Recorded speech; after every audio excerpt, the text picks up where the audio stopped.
అనగనగా ఒక అడవిలో ఒక సింహం ఉండేది. ఆ అడవిలోనే ఒక చిట్టెలుక కూడా నివాసం ఉండేది. ఒకనాడు సింహం చెట్టు కింద హాయిగా పడుకోనుంది. పక్కనే కన్నంలో ఉన్న చిట్టెలుక అటు ఇటు పరిగెడుతూ సింహం కాలుకు తగిలింది. సింహానికి చాలా కోపం వచ్చింది.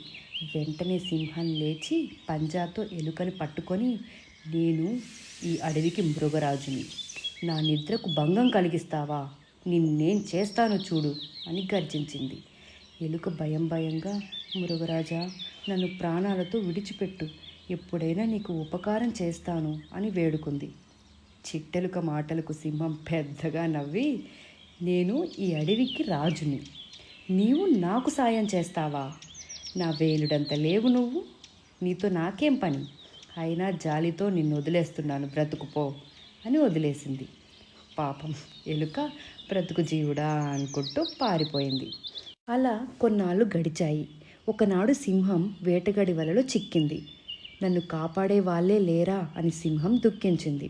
అటువైపు పరిగెడుతున్న ఎలుక సింహాన్ని చూసి తనకు ప్రాణదానం చేసిన సింహంతో, అయ్యో మృగరాజా, ఎంత ఘోరం జరిగింది, మీరేం భయపడకండి, నా పళ్ళతో వలను కొరికేస్తాను అని తన వల తాళ్లను గబగబా కొరికేసింది.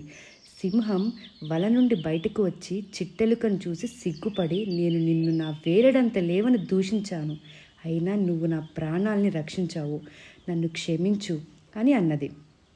ఆనాటి నుండి సింహం చిట్టెలుక స్నేహంగా జీవించాయి. నీతి: మనం చేసే చిన్న సహాయం కూడా ఆపదలో ఉన్నప్పుడు పెద్ద లాభం కలిగిస్తుంది.